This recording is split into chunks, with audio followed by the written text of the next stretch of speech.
Well, hello, hello, hello. It is Thursday, October 1st, 2020. It's October. This year has been the longest year on record. With all of the junk going on with COVID, all the junk going on in the political world, all that stuff, this year is just dragging and dragging and dragging. However, we have made it to October, so we have 2 months left until this year is past. So looking forward to 2021, I guess. Looking at the check-ins, have Jeff Reynolds. He says hello, and he'll be joining in later. I know on these Thursday night or Thursday afternoon sessions here in the States, he has to go pick up his wife from the hospital and then come home and make dinner. Like a good husband. Good for him. Let's see. Brian W. is checking in. Hello, y'all. Yep, that works. Crash Rider, ready and waiting from Southern Indiana. Awesome. Sammy Lisa Smith, glad you're here. And Jack W. I'm glad you're here as well. Yeah, you sent me that email or the message on Facebook Messenger from on the Joe Daddy's page of that sort of what would you call it? It was a shortened up Mustang. I can't think of what the word is for the regular car that you would have, like a old Model T, T bucket style. But somebody took a Mustang and shortened it up, used the back of the car, and it actually looked kind of cool. They narrowed it up so that the tires stuck out, and then shortened up the body. And I thought it looked kind of cool. I mean, compared to what I've seen where somebody made a three-wheeled trike out of a Mustang, which was just horrendous. But I did kind of like that shortened up T-bucket Mustang. So Ricard checking in. Haven't heard from Ricard in a while from Sweden. Glad you're here. And Frank Orozco from San Antonio. Nice to have you here, Frank. Yeah, this is if you're just joining in, this is a Thursday. I do this live stream at 3 in the afternoon, primarily to get people from Europe, and occasionally I'll get people from Australia, maybe even New Zealand, and they'll check in and hang out with us a while. No particular topic today. It's just this whole week has been kind of meh. Not a lot of motivation. And after last weekend with the funeral services and stuff like that, it just kind of weighs on you a little while. And I've done some things out in the garage. It's just very minor things, and just reflecting a lot on things, and that happens. That's just the way we respond to tragedies and different things. You try to assess yourself in life and where you're at and what you're doing, and so this week's been pretty non-productive. I'll say that, but that's the way it is.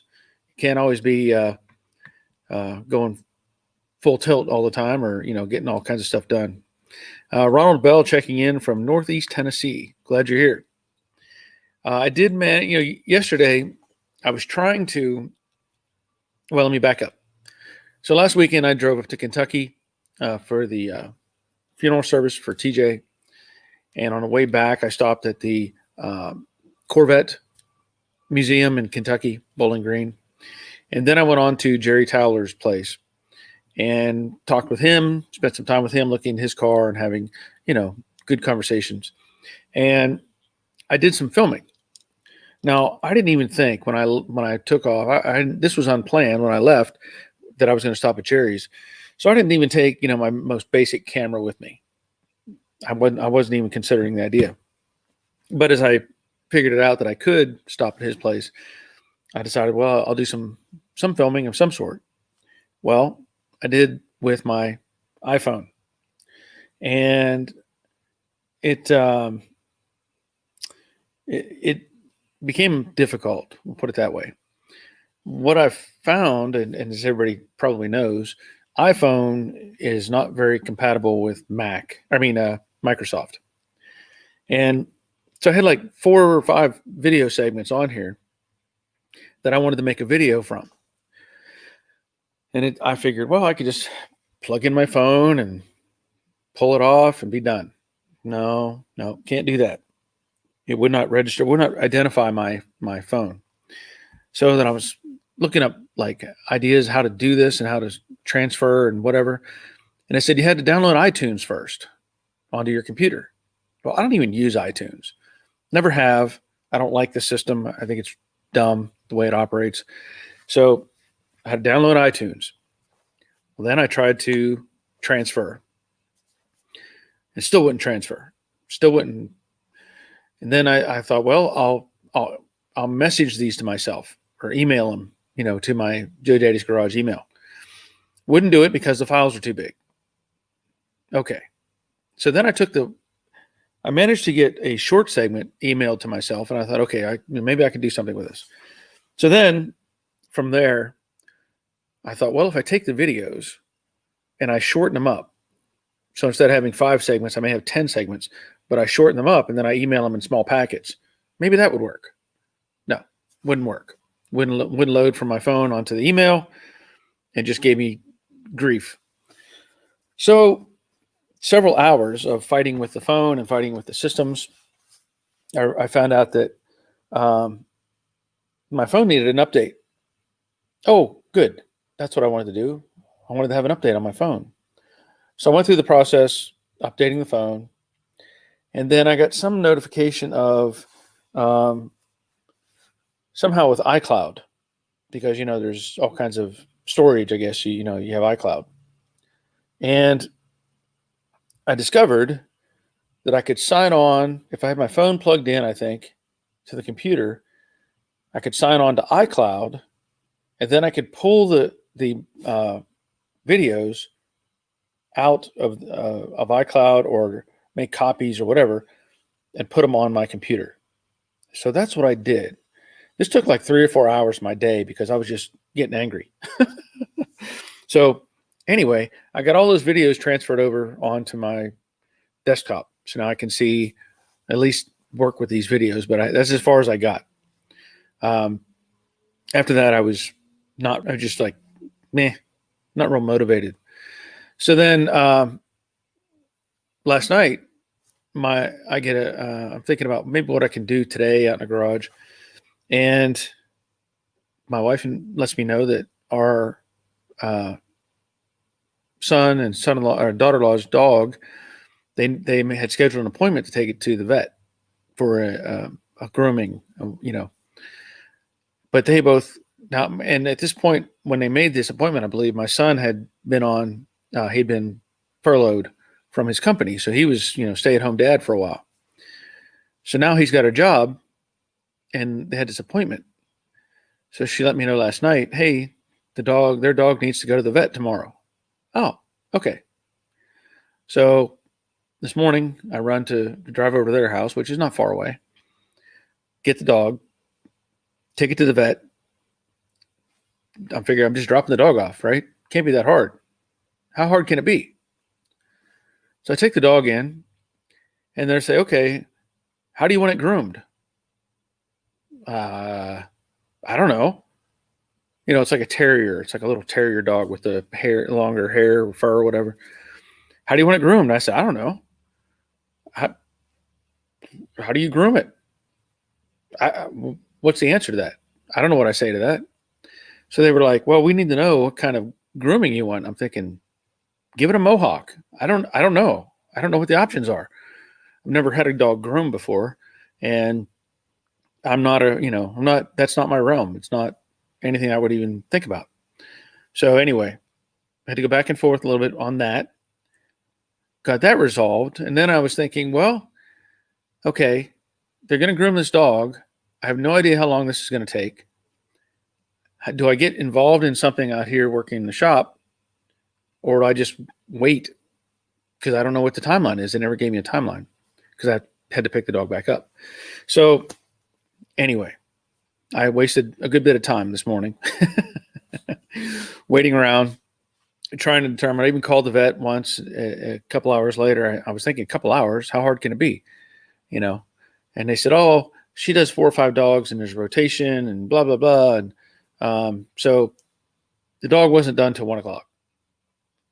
Okay. So I go get the dog, take it back to their house. And then it's, by this time it's like 1:30. What do you do? I mean, yeah, you can come out and clean up a few things and move some stuff and whatever. But again, you can't dig into something. And, it's just kind of, because I have, the stream I do at 3 o'clock.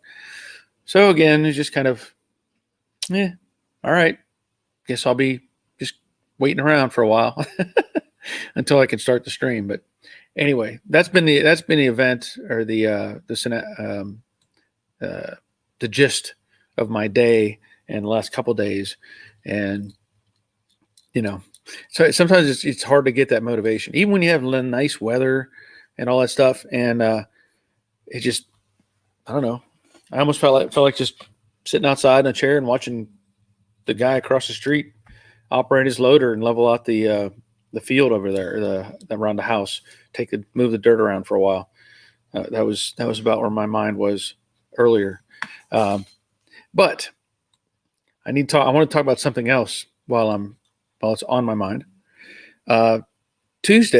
Monday, I talked about the possibility of getting another Mustang. And I didn't allude to much about it. I didn't give much information on it because it was really an unknown. I know that it was a 6-cylinder car, and I saw a few pictures of it, and the price I think was listed for $1,500 is what he had it listed for.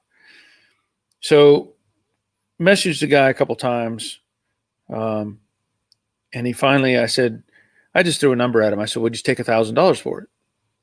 He said, "When can you get it?" And I was like, "Well, and this was on Sunday, so it was looking like Monday or Tuesday."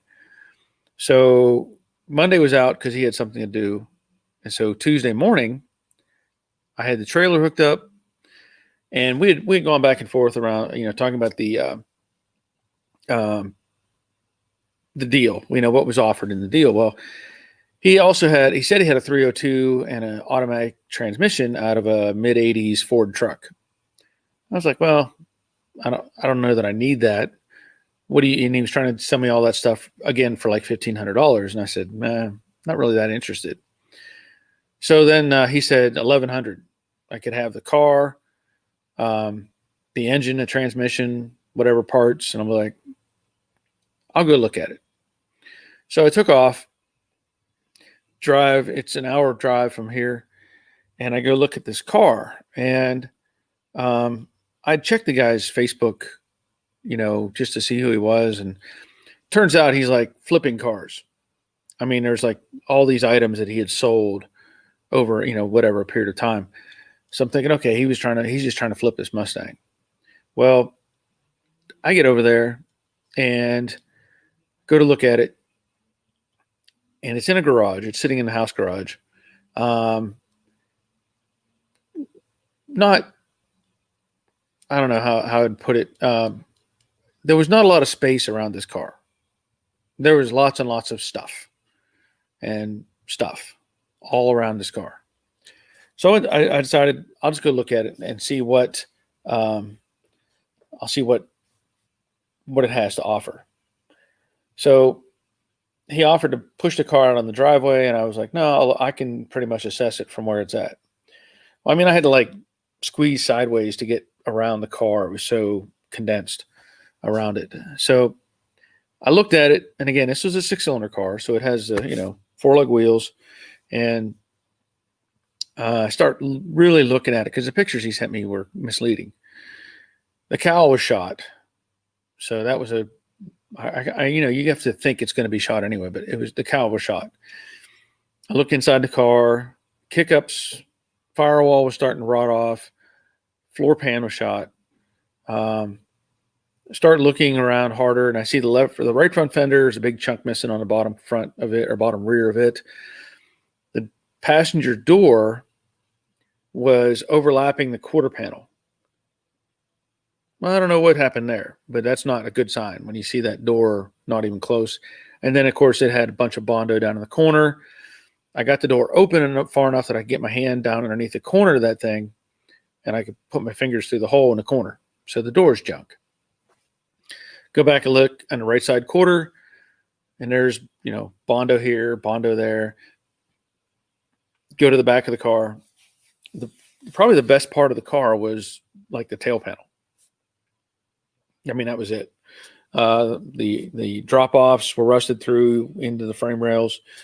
The left quarter had Bondo in it. The deck lid was good. I will say that. The deck lid looked like it was good. And then I went to the left front fender, and I would say the left front fender was good. And it was an original left front fender, and because it had the date stamped into it. And I was more interested in that left front fender probably than anything else, because it's hard to find good original fenders. So hold on a second. I got to take a drink. Anyway, I started asking more about it. And I said, and the car had no grill, no front end, nothing in front of the core support, which was also bad. Core support was bad. Right front apron was bad. The left front apron had a buckle in it to where it looked like it may have been hit and, kind of out of shape. And then no master cylinder, no gas pedal, nothing on the firewall, no supports going from the shock towers to the cowl. Those were gone. I mean, it was basically all stripped out. And it had, still had a sway bar on it, which is not a big deal. Still had a steering box, steering wheel.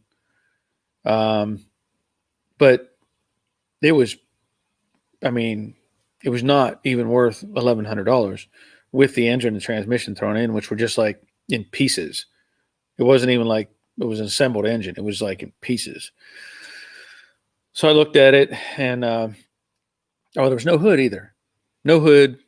I think it had a windshield. I think there was side glass was missing. So it looks like somebody bought this maybe as a parts car, stripped off whatever they wanted out of it, and then he bought it thinking he could turn it around and make some money on it. So I told him I wasn't interested. I'm going to have to step away. And he's like, well, what do you give me for it? And I was like, I said, what do you have in it? And he implied he had $600 in the car, including getting it home, which is, you could say whatever that number is for getting it home, but $600. And I said, I don't want to insult you. And he's like, no, tell me, what do you give me for it? And I said, $300. That's it. And he was like really disappointed because he's going to lose money on this car. There's no way he's going to make any money. And, but I couldn't offer him, I should have just bought the left front fender and the deck lid, for $50 or something, give him something out of it. But anyway, the car stayed in his garage and I just drove home. You got to know when to strike a deal and when to walk away. So that's what I did. Paul Disher checking in. Your day sounds so much better than my very best day at work. Well, I hope so. I hope. Far Away is checking in, and Karsten is checking in. Glad you're here. So anyway, it was a bust on that car, and I'm not gonna worry about it. There's more out there, and there was some for sale in Tennessee. A couple different ones I saw, but they were like 5 hours away from me. So kind of a bit of a drive. I don't know if the person that was selling these cars took them off. There was a 67 and a 68 coupe that they were trying to sell as a package.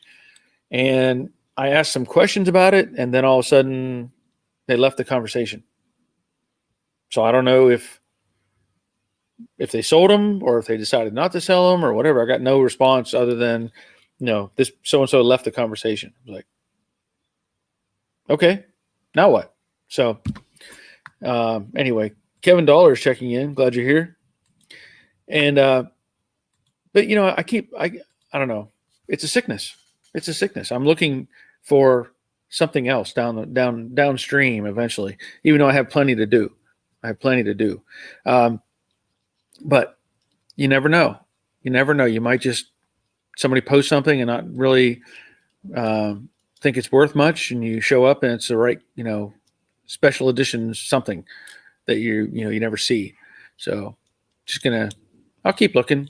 Maybe something will show up. Maybe not.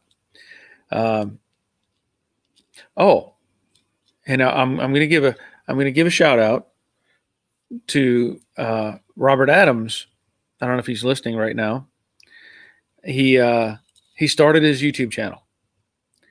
So if you want to check out what he's doing, he did that viewers project video a while back, and he's been on the live stream a few times to where he's got that red, I think it's a 60, oh, it's 65 or 6 coupe that he's rebuilding, and he's put quarters on it, installed convertible inner rockers to stiffen the thing up, put on a whole new front end. So he's trying his hand at making a YouTube channel, and it is the Infernal Craftsman.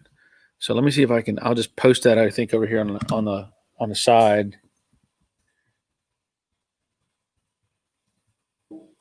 Whoops.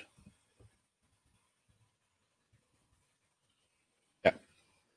So that should pop up, the Infernal Craftsman. So if you want to give him a look, check out what he's got going on. I know he's only got a couple videos on, and in his defense, he's learning about the editing. As time goes on, it gets like for me, it's taken years to develop even the mediocre editing skills that I have. But he's on a learning curve, and he's working on the process. So hopefully he's got some, we'll get some videos out that'll be interesting, and we can follow along and see how that goes. But if you want to, just check him out. That's what it is. Let's see. Far away. Yes, it is down with the sickness. Yeah. Yep. It is a sickness. And, not that it's a valid defense, I guess, but I've said it before many times. My dad had a junkyard. So ideally, I want 10 acres and I want to fill it up with cars. I mean, I just, just the way it is. It's just and if I could do it, I would. But it's unlikely that will come about. Not at this point. Jerry's Garage, the Money Pit. Good afternoon. It's a good name. That's a good name. Glad you're here. Yeah, give him a shout. Check him out far away. He's, like I said, he's on a learning curve, so he's got some things he's got to figure out. And but there's probably some really good information he can share. We actually had a phone conversation today talking about ideas and different things that you can do and whatever. So check him out. Other than that, I don't know what is on the subject today. I know, as we said early today, Jeff Reynolds had checked in, and I know on these days he goes and picks up his wife from work, and then comes home and makes dinner and listens to me ramble on about stuff. Let's see. Ricard, my sickness has become to collect transmissions. I have 4 FMX automatic transmission now, and I'm still looking. Yeah. Yep. Karsten, it was nice to see the young guy you have on the show get in to restore his classic cars. Yeah. I think you're talking about, what was it? Sketchy Ride, I think is what his name was on the channel. Yeah. And, again, it's nice to see that stuff and try to assist. Here's some ideas. Do this, do this, try to get this done. And, Oh, okay. So Jerry's Garage is Jerry Towler from Tennessee. How to install the windshield trim on a 66 Mustang. Oh, yeah. You're saying how to, or how do you install? I guess is the question. Because it should just snap into place, and they interlock in the corners. One overlaps the other, so you got to kind of get that sequence right. Sammy Lisa Smith, which numbers do I run on the 65 to figure out what I have? I have some of the inner fender and a set on the driver's door. Okay. I've actually used, you can look up Mustang VIN decoder. I pulled up a couple yesterday. I was researching some things on my own. And there's basically the numbers that are on the door tag. We'll give you some information like the trim should be a paint color, transmission. I think I'll tell you the engine, and other than that, like the last 6 numbers or something are all on the like the serial number for the car. So if you look up Mustang VIN decoder or classic Mustang VIN decoder, it'll prompt you to that. And so the door tag, now here's where sometimes you get conflict because somebody may have put a different door on the car than what was on the car to begin with. Like if there was some damage or something, somebody said, well, I'll just put another door on it. And they buy a door and put it on years and years ago. If they didn't transfer the trim tag, then it's going to be inaccurate. But if the serial number, the last, whatever it is, 6 digits, match the apron and the trim tag, then you're good. So, and there's also usually like a buck tag, they call it. It goes up on the right side. I think it's on the right apron. That also has a series of codes and stuff on it that should all work together. So look up VIN decoder and then just follow the prompts. That'll probably be the easiest way. Jerry's how do. Okay, so how do you install? Let's see.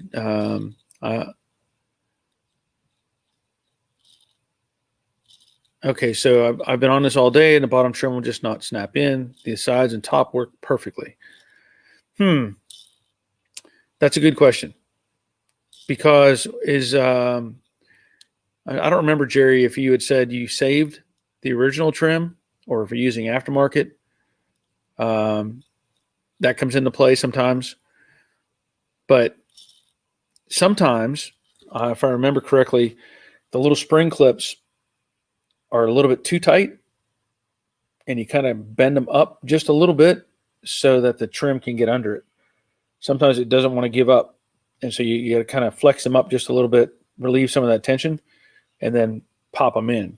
So other than that, it's hard to give you an answer, but I have had to do that before, where I've had to loosen up the tension a bit. All right, Sammy Lisa Smith, you're welcome. Yeah, I think I was just looking at that a couple days ago myself. There's like a variety of them out there. And what I learned from the brief investigation I did was there's some that they have the engine type and the paint type and the trim type and all the plant. It also tell you where it was built, like New Jersey or Detroit or whatever. So it breaks that down. Well, I was looking at some numbers for a car, and it was for the interior colors or color. And normally you would assume that it's going to be like, it was, in this case, you should have like a number and a letter. So let's just say 3A or 3B or whatever. Well, this car had like a 3AB or 3BA or something like that, whatever it was. And I thought, well, why does it have two letters? And I looked in this one website, and it didn't mention anything about that. It was like, well, it just had a letter, a number, and one single letter. And then also on that particular one, I saw a number that was supposed to be where it was, let's say, like a designator where the car is going to be going or something. And that particular first website didn't have that number. It didn't show that number. So I went back and found another one, pulled it up, and sure enough, the next one I found had the code for the 3AB or whatever the code was. And it was for a blue interior but it was a 2-color blue interior. So like the outer section was dark blue and the internal panel was light blue. But see, the first one I found didn't tell me that. It was just saying it was supposed to be blue. It didn't break it down into that 2-part code. And then they also had, on that second one that I found, the number code for the destination. And it was not on that first one, but it was on the second one that I found. So some of them are going to have, the information was correct in effect, but it was not as well laid out one to the other. So just know that as you go forward and look at those trim tags. Jerry, yes, I saved the original. I did see this bending of the clips. I may have to pull the clips off and make a small adjustment. Yeah, well, Jerry, I've adjusted the clips on the car. When they were on the little posts, I've kind of flexed them up, on my while they're on a car, that we have something to hang on to. But I know you want to be cautious with that with the little post, because you don't want to obviously knock the post off, which we talked about. Brian, UPS just dropped off my 3M 2.0 cup kit. I know I will like these. I checked on your Amazon store, Barry, but not see this new system. Yeah, I need to upgrade that. Because whenever I was first adding those items to the Amazon store, I just saw the PPS standard. So I need to upgrade to the 2.0 setup. And I want to tell you, I'm trying something different today, thanks to Jerry. We had talked about this briefly while I was visiting. He had because usually I drink coffee, and he said, "Well, you ought to try some black tea." Okay, I'll try some black tea. So I bought some black tea the other day, and that's what I'm drinking, Jerry, black tea. And I'm all sophisticated now. I got my pinky out because this. How do I do that? Right. This is what's the name of the company? I don't know what the name of the company is, but it's vanilla chai. Vanilla chai. That's fancy. Vanilla chai tea. It's pretty good. Now, I can't say I'm always going to drink black tea, but it's nice to change things up and get a little different flavors going, right? But this is actually pretty tasty. And I can't remember the name of the company, but it doesn't matter. It'll vary from store to store and place to place. But yeah, Jerry had mentioned that.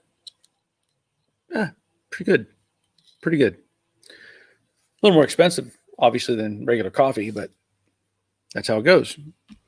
Let me think what else is going on. I'm hearing a chainsaw run. I don't know if you hear that or not. So they're taking down more trees across the street. I did that video where the neighbor he's building a house, and he poured the concrete. I did a time-lapse video on the other channel where they put up the forms for the walls, and they pumped in concrete in the walls. And then this past, maybe it was Monday, they did the floor in the basement. So I filmed that. And he kind of wants me to film the whole process of the house being built. He had wanted to do that, but he didn't have the right equipment. So I'm going to continue to do some time-lapse videos on the construction of this house. However, I talked to him yesterday, and apparently he's going to put everything on pause.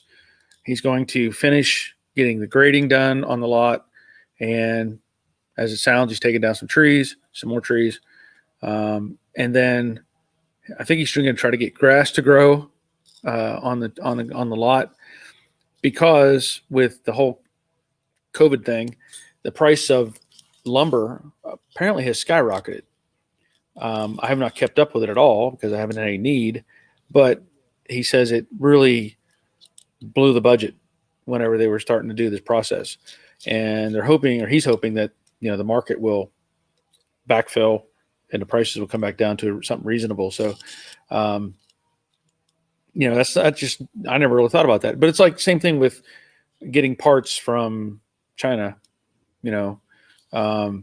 They they restricted so much of the movement of materials that the inventory here, gets depleted and then doesn't get backfilled. So it's taken us a while to get the stuff we need to work on these cars and projects and different things like that. But anyway, that's what's going on over there. And it was kind of fun to do that filming, just something different to film, because I like doing that. I like filming different things if I can, and not necessarily me doing something, but the process. So, and not that I'm high tech or by any means, not some fancy big camera or nothing like that. But it's fun to do stuff like that.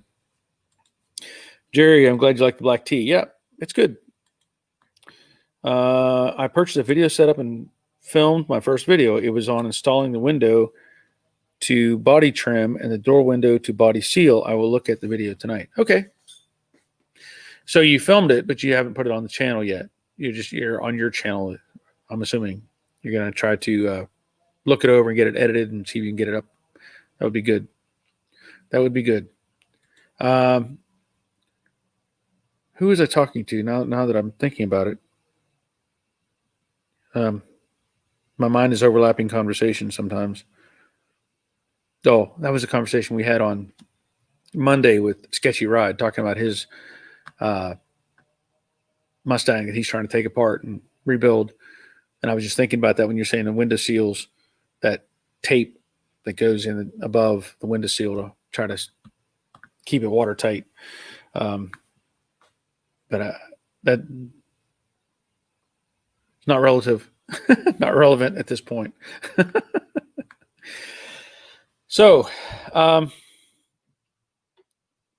that there's any other big things going on,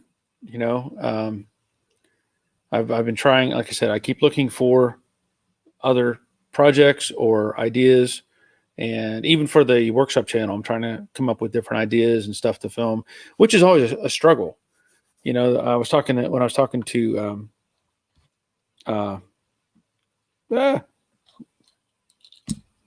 this morning to Robert, we were discussing that, like, when do you film something and when do you not film something? Because there's a variety of things that everybody could benefit from a simple repair process on whatever. And it's like, well, it's going to take me 3 hours to film it, or I can do it in 10 minutes and be done with it. So sometimes there's that debate that goes on with processes.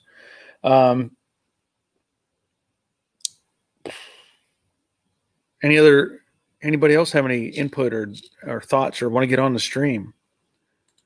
If you want to, I'll throw the banner up. And this is for anybody who wants to get on stream. Can send me an email. I will send you an invite, and we can go from there and see how things go. Let's see. Oh, Rick Stevenson checking in. Glad you're here.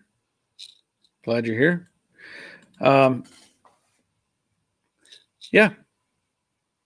Not a whole lot of thought process right now. I'm still wanting to get stuff done on the Jade Mustang. Obviously, you need to get stuff done on the Brooklyn Pony. Haven't done that video yet with the undercoating or the frame coating yet. Haven't done that.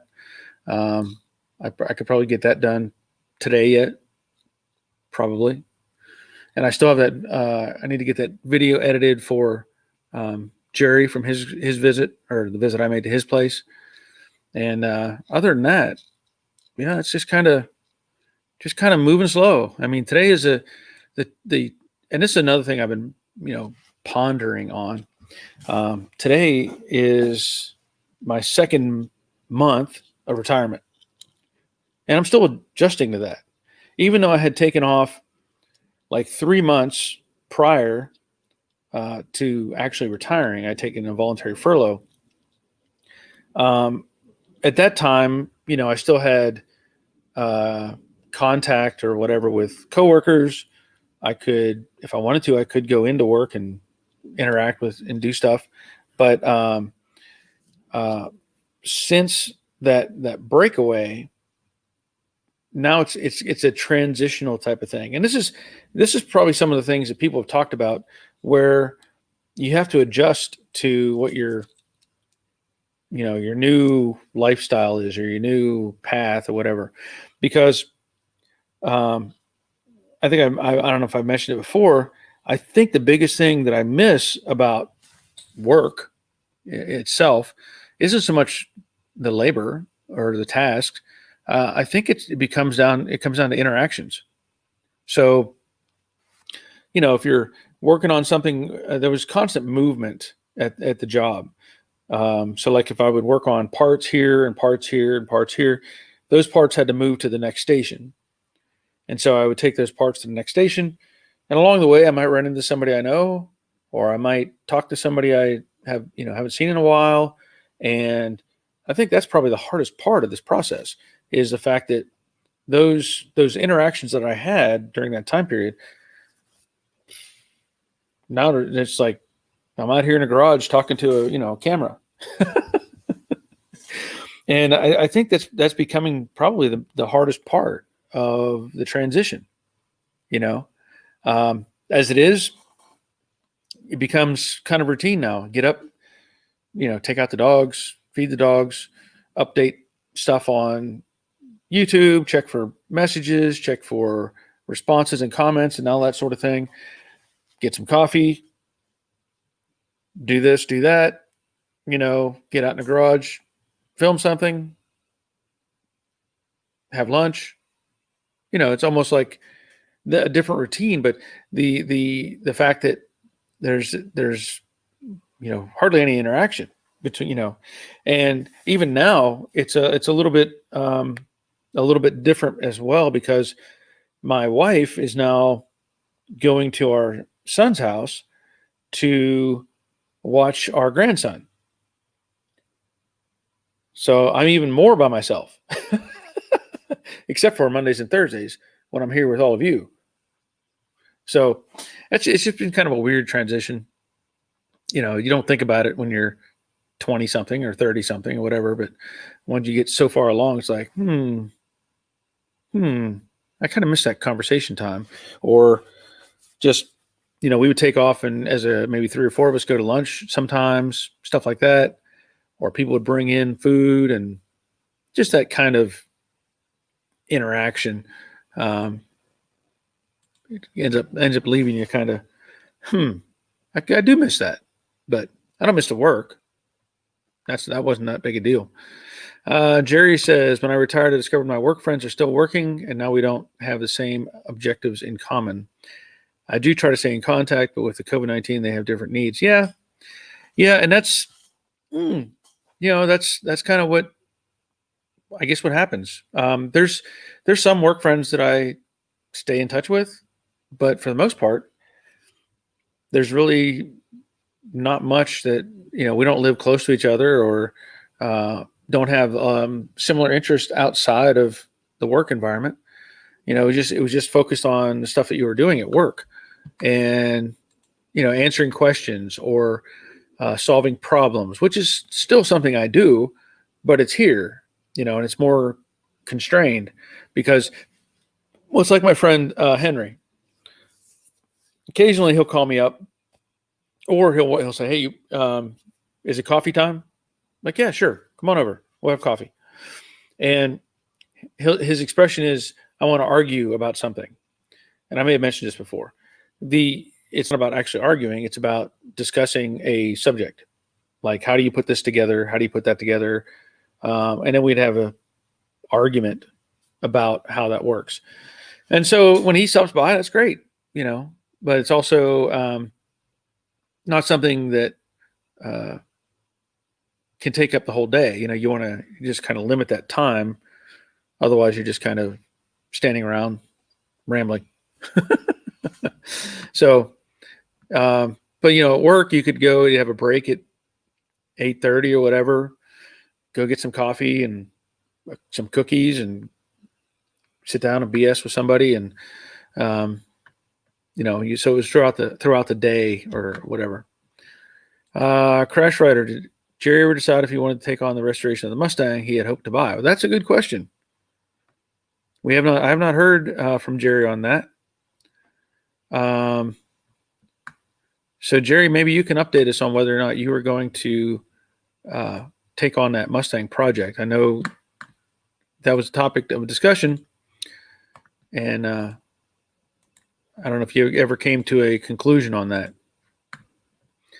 I do have somebody wanting to get on, so it looks like it'll be Dave has offered to join the stream. So we'll get Dave on here shortly and see how that goes. Cooter, hey Barry, checking in. Your Thursday streams haven't been good for my work habits. Have been releasing myself my own recognizance for the afternoon. Careful with the big words, Cooter. Careful with the big words, because I can't see. They get really small on my computer, and I have to really look what it says. We're back in the office, but our COVID protocols prevent us from having face-to-face meetings. Literally have to video call my coworker in the office next door. That's messed up. But hey, back to work, I guess. So you could probably still do the same job from home then, by the sounds of it. Sammy Lisa, restoring my wife's 2002 Mustang. She went with a V6, so I told her its name is Muskrat. LOL, she hates it. She told me I cooked my own dinner tonight. I like it. Crash Rider. Jerry's saying Crash Rider, I did not. The owner couldn't answer much of the questions you all suggested, so decided not to aggressively close the deal. I have enough on this plate. Well, that's probably a good call, Jerry. I'll give you a bell for that. Good call. More black tea. I think Dave is trying to get on the stream. I don't know if if the link's working. I know the link's working because he appeared there for a second and then he went away. So I'll have to wait and see. Oh, he's trying. He's on the preview screen on the bottom, so I don't know. I don't see any image. So maybe his has to deal with some Wi-Fi. Okay. All right. So we're going to bring Dave on the live stream. It looks like he's in an office environment, but here he is. And hey, Dave. How's it going? Good. How are you? Good. So are you at work? Yeah. Oh, sorry. I'm sure they can't hear us because you got your earbuds in there. So what's going on? I've watched everything. I decided I'd get a chance to have you see my face versus us just texting. Yeah, that's good. So, yep. Yeah, at some point, if you want me to share something, that would be fine. Just let me know. Well, I just want to make sure I'm not bugging you too much with texts and everything. I know you're busy. Well, you tried to call me on, what was it? Last Friday. Last Friday, yeah. And I didn't know what was going on, and then I watched more, and now I know what's going on. What was going on. Yeah, it was kind of a challenge to, if you drive around Atlanta, you're getting on the interstate and around 285, and not a fun experience, period. With the way, as you said, the way people drive today, it's better to focus on driving. Yeah. But I've enjoyed some of the project pictures you show me and stuff like that. Pretty impressive work. I'm learning. I've learned a lot from you, so I just want to give a big shout out to you. Cool. I appreciate it. Yeah. And I know that you built some jigs and stuff for that project. Yeah, some of them were for my car because it was rear-ended and buckled, so I needed to get it straight again. Okay. But then some have been for another friend of mine who is converting a coupe to a fastback, and he just started welding parts on.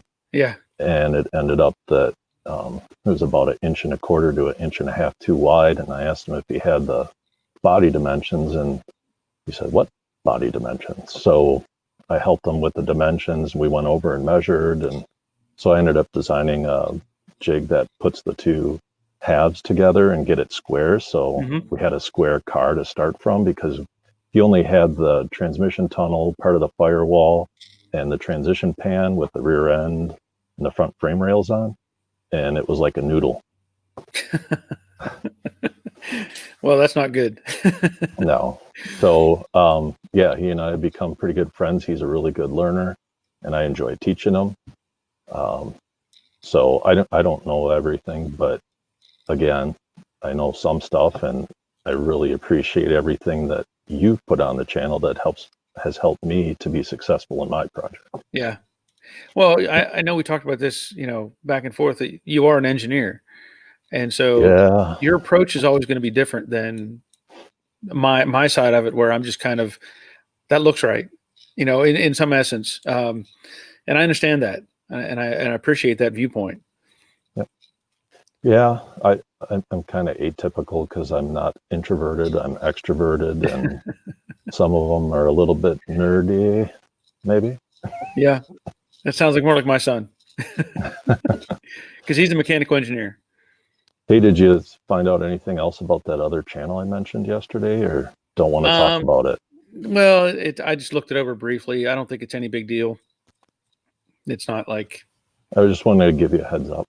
Yeah, I appreciate that, because I don't know how the rules are for like YouTube and using names and different things, but and maybe I look at it this way, Barry, that he's just taking your viewership and trying to capitalize on it, but that's a possibility. But I also think that anybody who's viewing like this channel, if they were to go to his channel and go, well, that's not it, and go away from it pretty fast. But I'm not going to worry about it right now, but I'm glad you shared that with me. Yep. I did find on my other channel, because occasionally I'll put music on my channels, like I'll put on a video, just if it's a boring section, I may put some video, some soundtrack or something. Well, I had another video that I'd posted on my workshop channel, and I got this is where it gets crazy with some of the stuff. It was a video where we were just on a trip somewhere. It was nothing constructive, nothing creative, just a trip. And the music that I used was free music that YouTube supplies. So there are artists that create music where you don't have to give them any attribute for it. They just put it on, and then you can add it to your music or your track or whatever, and it says, this is free, just use it. Well, that's what I did. And this video, I got a copyright strike on it. Well, copyright strike means that somebody says I'm using their music. Yeah, which demonetizes your site. Correct. Demonetize that video in particular. Yeah. So I was like, wait a minute. I know this was a free, YouTube song. So I researched the guy's name. Come to find out, what this person is doing is laying claim to other people's music. He's claiming it and then making copyright claims against YouTubers. That's kind of like this is just dirty. That's like trolling for right. That's exactly what it is. He's just trolling. So I ended up I pulled that video down, and I'm sectioning off changing the soundtrack so that I can get rid of that song, put a different one on. Hopefully it works. Is that the one video that I saw that was deleted? It wasn't deleted. It's private now. Or removed. Okay. Yeah, I noticed that one of the videos was removed from one of your channels. Yeah, if it's on a workshop channel, it was a trip we took to the Biltmore Estate, which is up in Asheville. Is it South Carolina? Have you ever heard of the Biltmore Estate? I've heard of it. I haven't been there. You being a mechanical engineer and detail oriented, you would love that place. It is an amazing structure, an amazing story behind it. Well, so my wife likes to travel, so that's probably a good idea. Yeah. Well, you could probably just do some. I know you'll do research. You'll look it up. Oh yeah, just a little. Yeah, Biltmore House. But it is just just unbelievable what they did there and how they did it, and that it's still there. And it's just, the whole house looks like a castle. But if you backtrack and look at it, it's all built out of steel. Really? The whole thing is a steel structured From building. what year? What year? Like 18 or 19, early 1900s. Which means that the chemistry of the steel is different than what's made today. Yeah. Just so I know. Well, it's the Vanderbilt family. It's the Vanderbilt family, and they give the numbers, and it's ridiculous. The numbers when you really see what they paid at that time to build that place. If you do it in today's numbers, it's like billions of dollars. Yep. A little bit of money there. Yeah. I mean, they had there's a ventilation system somehow. I'm trying to remember how it was figured out. It's like a big fan unit that runs. No, it was to power the pipe organ that is up in like one of the great rooms. And when I say great room, I mean like 1,200 square foot dining area. Something you'd see in the movies. And they have this giant fan or blower that pumps air up into, just for that. It has its own room, and it pumps up air into the pipe organ. And then they had a swimming pool, an in-ground basement level swimming pool that they would heat the water. It had lights in it.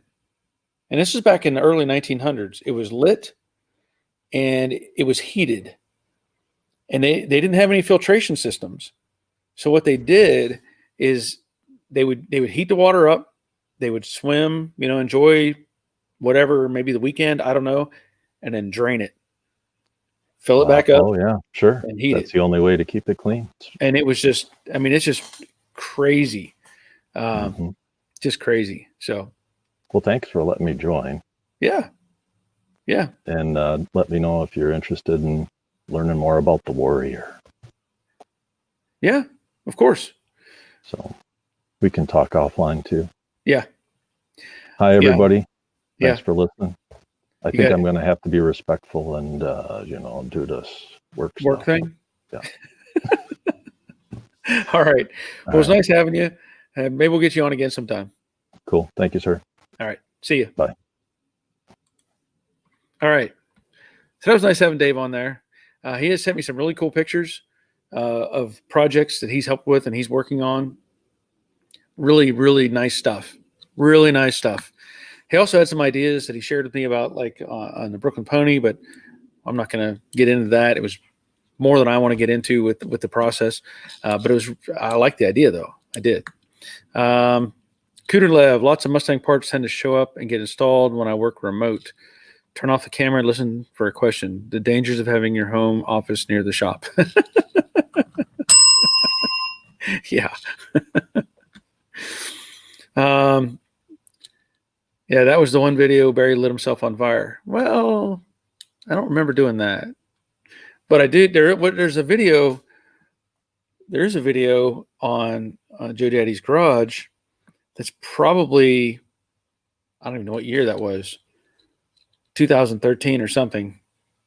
I think I called it Playing with Fire. I'm pretty sure there's one called Playing with Fire.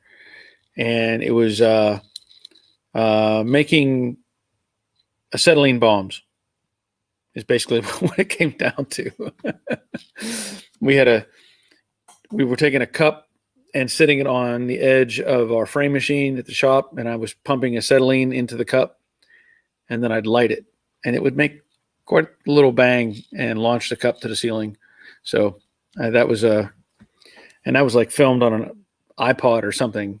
So I think it's called Playing with Fire. But that's the only video that I know of that has fire involved with it.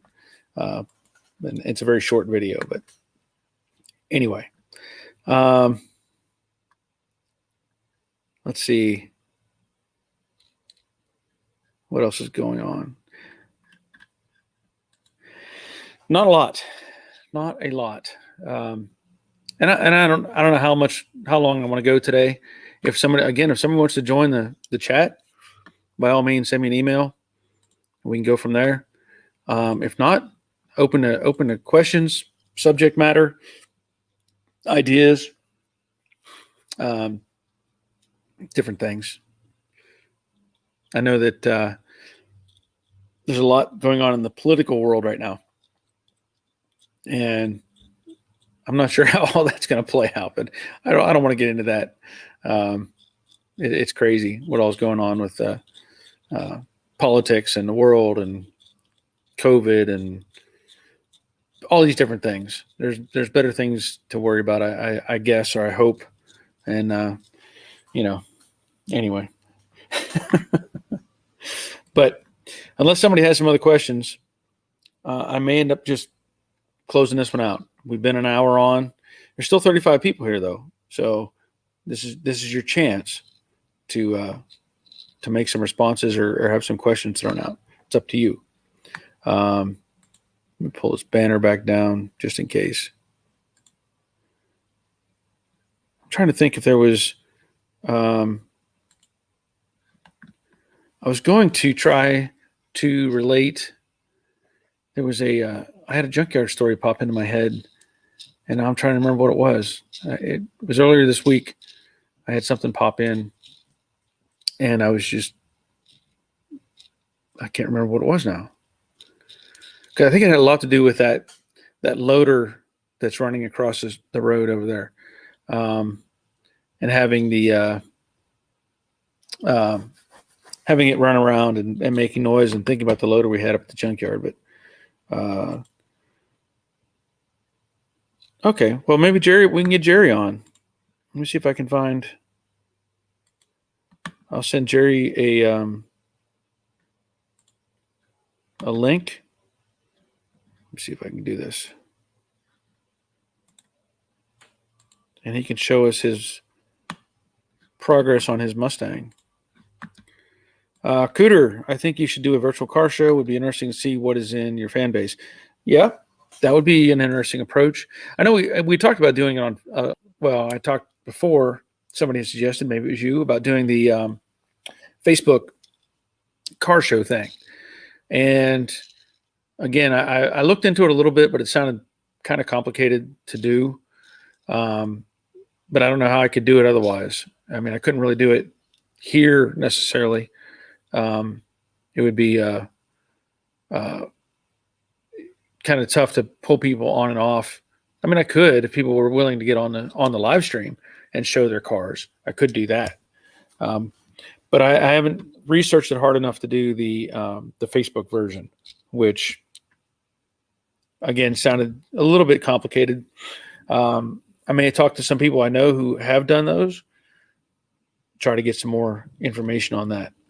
But at this point, where's Jeff? Where's Jeff? I don't,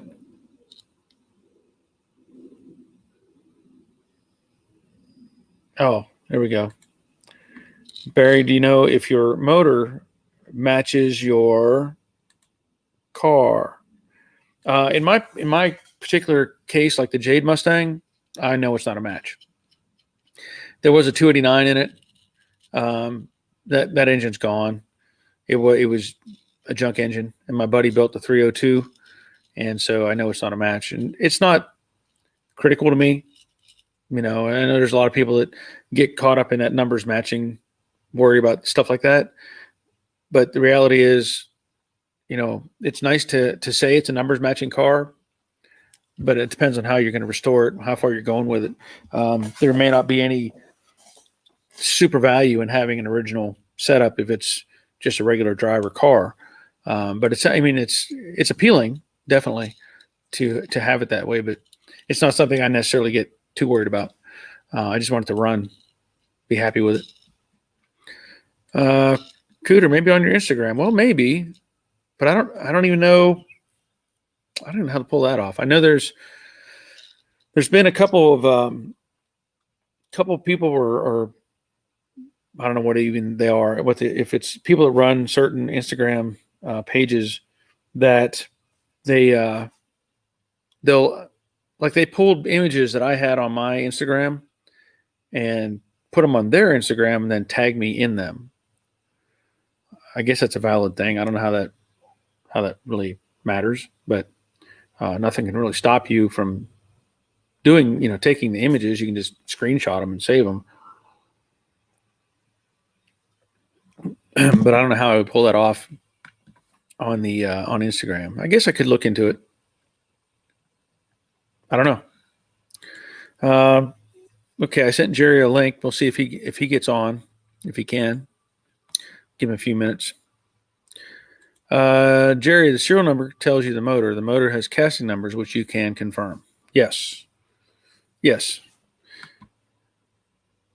Oh, I'm sorry. Oh, I didn't read that right.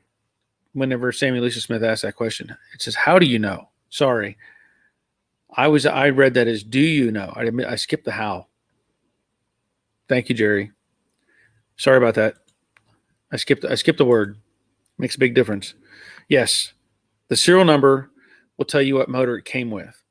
As it's like a 289 or 302 or whatever, and then the casting number that is on the block. Well, the casting number will also tell you that, but there should be a stamped number on the block itself. I don't have an easy way to get to one, but there should be, like I know on GM products, on the right cylinder head or the right block, the forward flange on the right block, right side of the block, there is stampings, hammered in stamp numbers that match it to the car. I can't say exactly where it is on the Ford because I really haven't paid much attention, but there should be a number that is stamped also with a die into the block that denotes it as belonging to, this car or that car. All right, I'm going to try this again. I sent Jerry a link, but I'll send him another link. See if we can get caught up. But yeah, that's typically what they do is they take those number blocks. Looks kind of like a square punch, and then just sequence them in. So, okay. So Kuderlev is saying 5 letters of the classic Mustang. So 5 letters? Not the VIN number? What are you saying, VIN? Yeah. I mean, there's a correlation between the two. Jerry, you're not showing up on my screen. You're not showing up on my my screen. I don't see you in the preview. So I don't know where you're at.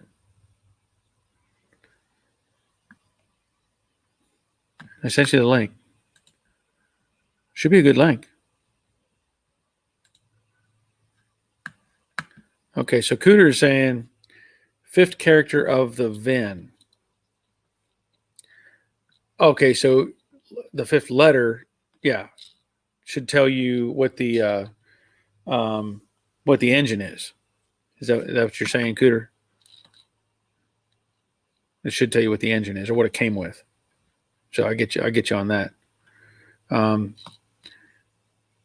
there should be a stamped, still should be a stamped in series of numbers that connect it to the car itself. So,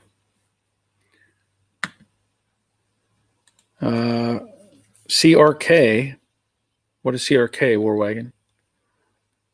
CRK. Oh, you're talking about the C code, R code, or K code. Okay. So, okay, you're talking about the number designation for the engine. I think there's more than CRK though. I think isn't there an A code? Isn't A code like the 6-cylinder? Because I know the C code, R K, and K code. Okay. Yeah, engine codes. Yeah, motor codes. But I was thinking there was one more. At least should be at least one more. Okay, the T is for 200 6-cylinder. Okay. Okay. But there's also an A code. That's like a 289 2-barrel, isn't it? Then it goes up from there. Because I don't usually keep up with the lettering. I probably should, but I just don't typically. Okay. We got Jerry coming up. So he's in his shop. All right. Let's get Jerry on the stream. See if he's ready to go. Jerry, you're on your lap. I see you on your laptop and you're holding your phone. One of the two. Let me see. I don't know if that's working.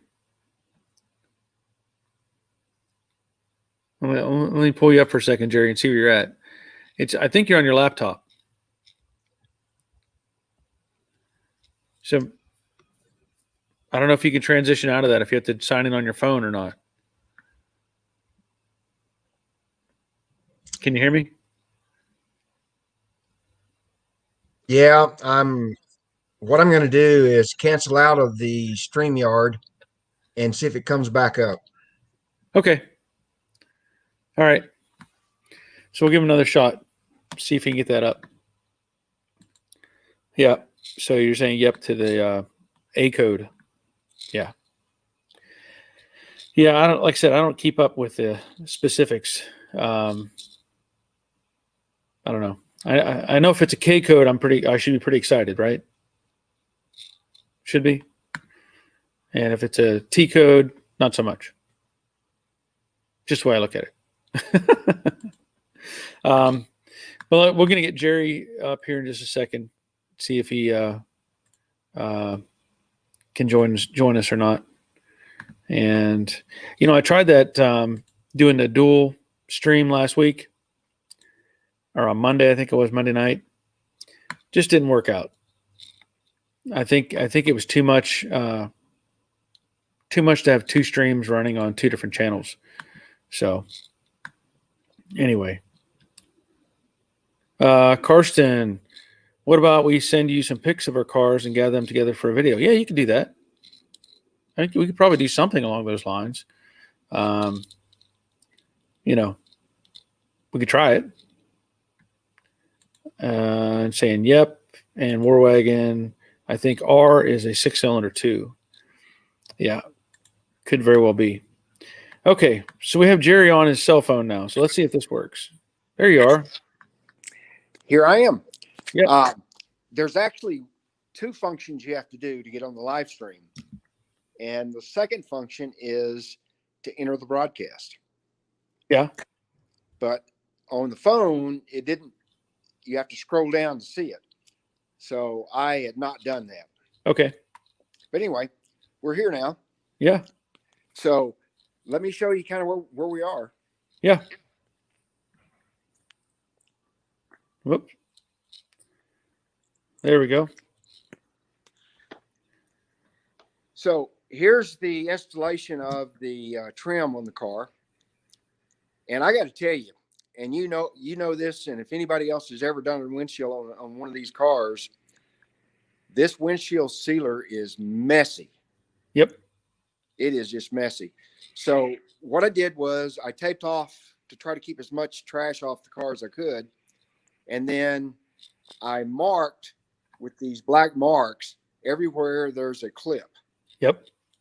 And what I'm struggling with on this is that I can clip it in on the end and I start working, but then the trim rides over the top of the clip.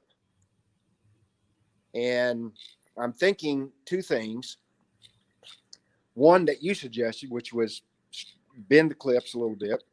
Right. The other is I think if I had another set of hands on the opposite end where they were rotating the trim so that the catch point on the trim, which is right here, would rotate down like this. Yeah. And then be able to tap it in. But yeah, it's kept me busy most of the day. I'll bet. And anyway, I just decided, well, actually, I to be honest, I'd forgot about today being Thursday and the live stream. Yeah. And when I went to my computer to do some more research, the notice popped up. And so I decided, well, it's time to take a break. Yeah. So anyway, what I want to show you now, which is kind of the progress that I've made in a positive way, is, and I don't know how clear this is going to be. Oh, you got the speakers in. The speakers in, the package tray covers in. I've test mounted the back of the seat, and all this stuff. You may notice at the top of the seat where it was exposed to ultraviolets is a little rough. Okay. But that's a temporary fix right now. And once I get the car back together and drive it a little bit, then the new interior is going to come in, and the new interior will be black with white inserts. Oh, that'll look nice. And so anyway, so I got the speakers in, they're mounted. I did have to go buy another piece of wood, which I bought some 1/8-inch hardboard masonite. That works. Which then reduced the thickness from the one that I had laid out that you looked at. Right. And by probably a little over a 32nd, maybe as much as a 16th. Right. And so that really laid in nice then. And so that's all in there. And Looks so good. The only other thing I'm working on right now is just getting this windshield trim on. And when I figure that out, well, then I'm going to do the back trim. Okay. And Well, when the back trim, I'm sorry. I was going to say on the front. So you're trying to start on the end and work the clips in. Yes. Would it be better maybe if you started in the center? Well, it might be. All the videos that I've watched on YouTube about installing this trim, right? They start with the ends and lock them in place. Okay. Which doesn't allow them to move. Well, right. I've tried that, and I guess unfortunately that's not working for me. Sure. And then you have the sealant in there as well. I could see when you pulled the trim up, you had a lot of sealant. Is that fighting with you too then? Well, it is, because it's just messy. Yeah. And you know, they talk about how to seal these things, and there's probably, for every video, there's probably an opinion. And it's just, you know, what I thought about doing before I bought the windshield sealant, which I bought early on, is, you know, on a RV camp or an RV, whether it be a fifth wheel or a trailer or a tag along, if they have a vinyl roof, right, they have what's called a self-leveling sealer. Right. And the self-leveling sealer never really gets really hard, but it's not as messy as this stuff is. Right. And I actually had thought about using that, but I'm too far down the road right now. I may have to pull this windshield out and clean all this stuff up. I don't know. It's just, you know, I don't really want to do that because this is a brand new windshield. Right. And the original windshield that was in it, I did the I think a common mistake the mistake that I made was that I pressed from the inside on the windshield to kind of break loose the sealant, or trying to get this, you know, everything out. And I used my thumb, and when I did that, it broke the windshield. Oh, wow. And so I'm really a little gun shy on that. Now, the other thing I did was we talked about the sealant, the double-sided tape that goes between the door trim here. Oh, yes. Yes. That was the conversation I had. Yep. And so yesterday I replaced the driver's side, and I thought, okay. And then Wednesday, yesterday was Wednesday, my camera stuff came in, and I thought, I'm going to video the right side. And so I did that this morning early. Okay. And I pulled all this out, and what I showed was this trim ring removed without the gasket, Right. and how to tape on, or how I taped on the double-sided tape, Right. and then bringing it back and putting it in the car. I showed the screws that go into it, because those are special screws, and Yep. if you don't have them, you need to buy them, and they're not expensive. Right. And there's 11 on each side. And then, as we looked at the car before, you remember here, I can't see where. Oh, yes. Yes. that. So I'd actually ordered a set of screws from Scott Drake, Yeah. and they included that in this kit. Oh, good. This spot of screws were, I think this thing was $19. So I got the original screws back in it. They're stainless steel, and all that's in there. But yeah, I'm anxious to start looking at the video and editing it, and see if it's got anything that needs to be put on the line. Right. But other than that, that's about all that's going on in my shop. So did you get the door seals on the doors themselves? I have not. I'm Okay. going to have a set of hands to help me with that. Okay. I think I figured out most things I can do if I think about it, and I guess here in Middle Tennessee we call mull it over. Yeah. I can figure out a way to make it work. Yeah. Now I did find, because you remember looking at the gaskets where they had the holes in them, Yes. I did find a packet of plastic Push pins. push pins. Yep. And I found those that I didn't know I had. I probably knew I had them because I bought them, but that might help me. And I think I can put the sealant on both the door and also on the gasket, Right. and let it set up till it gets not quite dry, but just tacky. And I might be able to put that on all by myself. I don't know. Well, that's another thing I have forgot that I mentioned to you that I was going to look at the original doors that I have and get a look at those seals to see how they're in place. Right. So I need to do that so you can see that. Well, actually, I've got a car show Saturday I'm going to. And Okay. I mean, this is a huge car show in, gosh, I'm losing a blank for the name of the city. It's Ardmore. Okay. Ardmore, Tennessee, Ardmore, Alabama. It's right on the Tennessee line. And last year I was at the show, and I just got the show information a couple weeks ago, and they had over 1,000 cars there in 2019. Wow. That's pretty cool. But they have a big payout. I mean, they pay out about $7,000 in drawings. Plus they had, last year they did it. They gave away a 1979 Corvette, and That's cool. Snap-on Tools give away a toolbox.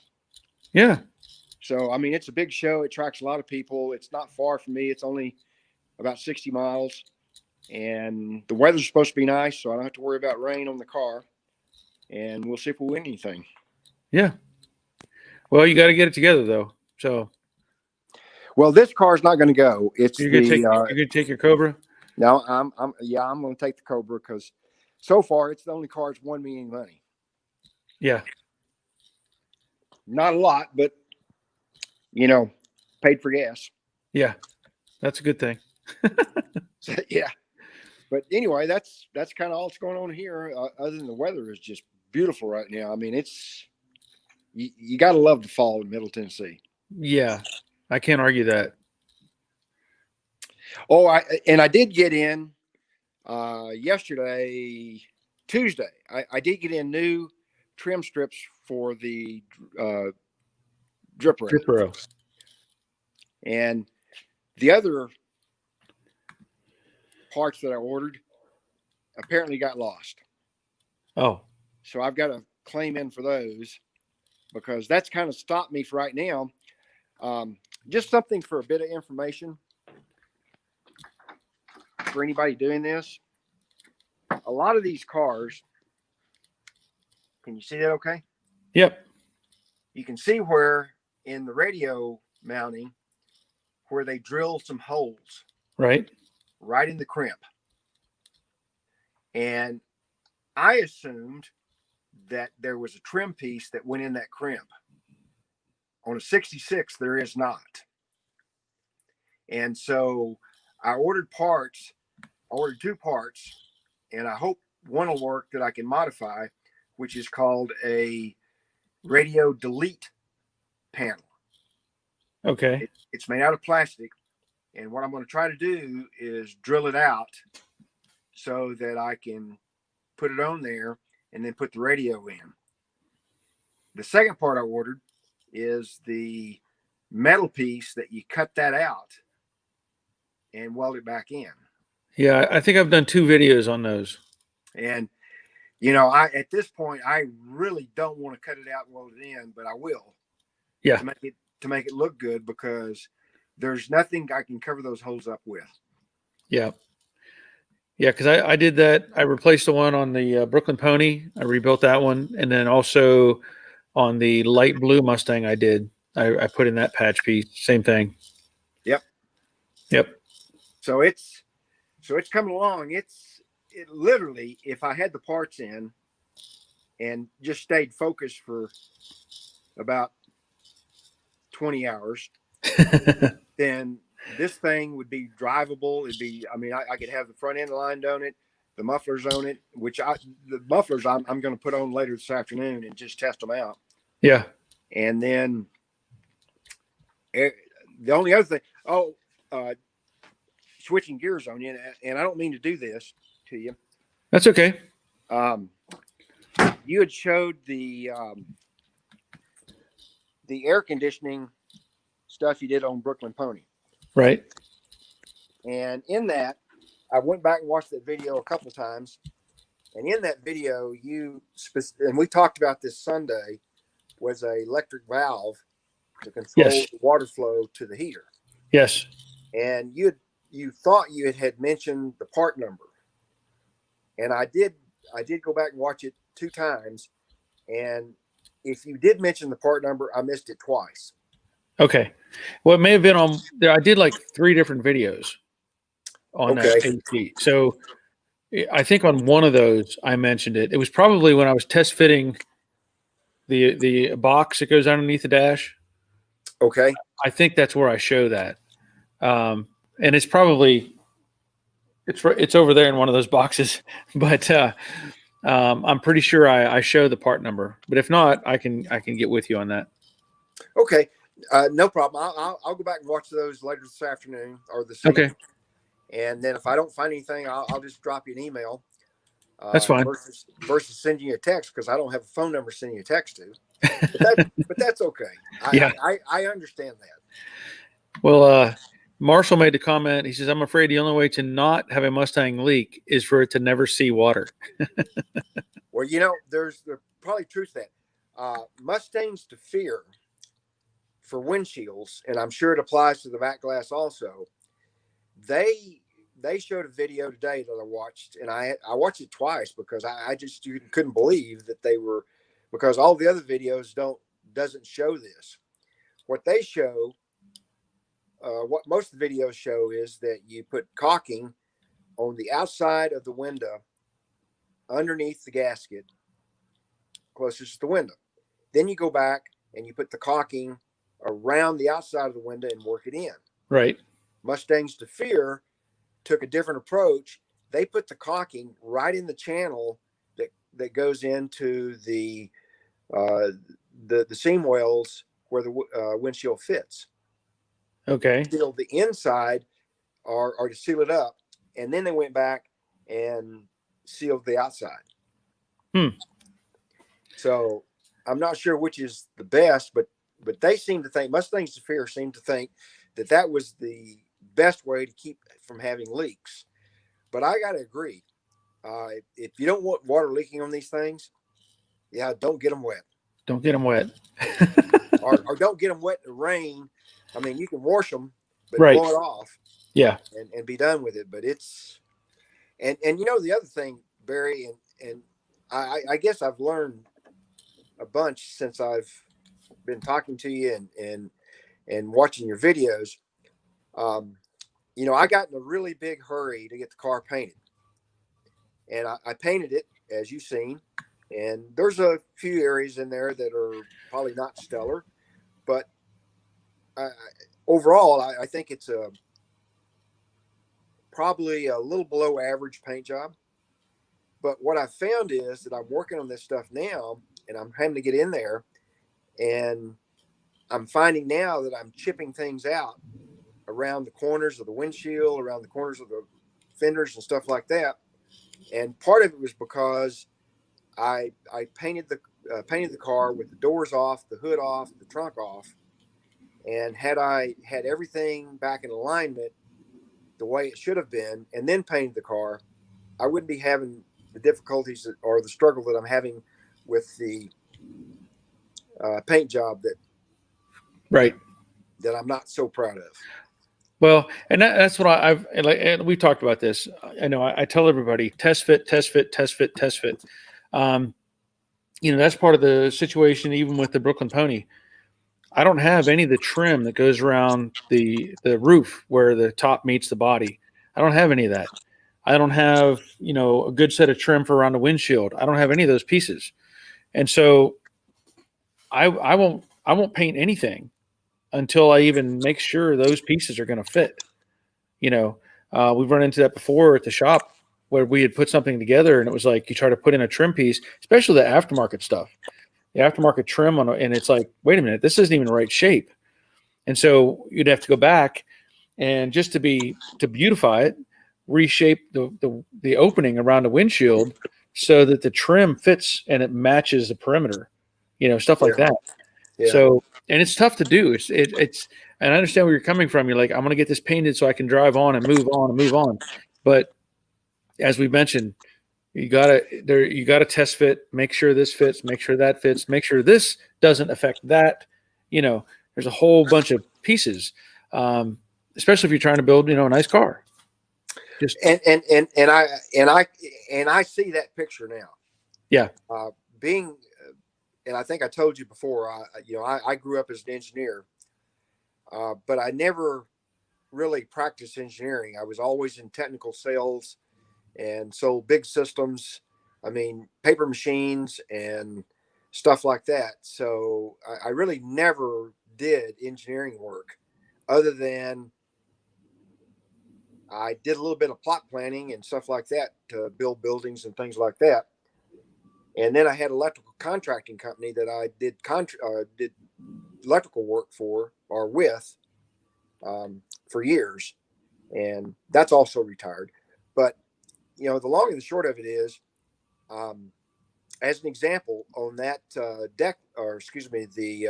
package tray cover that went on, that was test fitted and trimmed and then recut 25 times. Yeah.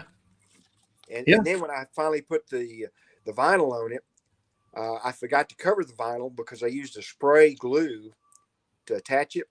And I got overspray on the vinyl and they said use acetone to clean it off. Well, when I did, it damaged the vinyl. So I pulled the vinyl off and luckily I had enough to do another coat. Right. And this time I covered everything up and got it in and it worked out. It worked out good, but it was, and I test fitted the speakers probably 6 or 7 times. Yeah. To see where actually to adjust the package tray lid to, and stuff like that, so that I didn't have screws running into the metal. Right. And that all paid off. Yeah. And well, and somebody like this car, the Brooklyn Pony. It's been 3 years, right? But it's not been 3 years of constant work on the car. It's 3 years of, doing some this month and not doing anything for a month and doing something this month and, time and time. But in that process also, like you're saying, just me maxing out the time on the fenders to make those fenders fit and look proper. So the end result is whenever you're all done and you bolt it on the car after, everything's been finally painted and buffed and whatever, you just put the bolts in and you walk away. You're not sitting there going, I got to do something else, So it's all big, a big payout at the end by putting in that extra time. And actually that confirms, or just to give you, maybe it's an attaboy. You can take it however you want, but you made a comment on one of your live streams that people always commented about how good the paint job looked. And your answer consistently was that, well, the reason the paint job looks so good is because the body work looks so good. Right. And yeah, you can be the best painter in the world, but if you're painting over a junk body work, it doesn't matter. Yeah. So, the body man should get, probably 75% of the credit for the, 25 to the painter, because you can spray paint. That's fine. But somebody had to do all that work to make it right. Well, I've learned a lot just talking to you and listening to your channel and watching the videos. And I haven't watched 100% of the Brooklyn Pony videos, but I've watched probably 90% of them. Right. And so I'm moving forward, and I'm looking for the next car. And in fact, I told you that I had this 2003 Ranger that's probably going to be on my next project. Yep. That I'm going to lift it, and I'm going to drop in a limited slip rear end axle on it. And then I'm going to pull the engine out, clean the engine bay up, clean the engine up. And I'm going to probably put a cam in it and put dual exhaust on it, maybe headers. I don't know, but just, it's just it's a beater for me. I just drive it around town to keep from driving the big truck. Well, and that would make some good video footage, if you're going to make some videos. And actually, I've thought about that. And I think we talked about the original engine that came out of this Mustang when I bought it. Right. Which is not the original engine that was in the car when it was sold new, but it was a crate engine that was installed in 1995, but it's got all the original casting numbers, and there wouldn't be anybody that could say it wasn't the original engine that came from the factory. Right. And I've got the head down at I finally found a machinist that had a business. Him and his dad had a business for years, and he's now working for a company called Butler Performance out of Lawrenceburg, Tennessee. And they do custom engines for LS and Pontiac. Right. Yeah. He does all the machine work, and he agreed to take it on as a project. And I talked to him,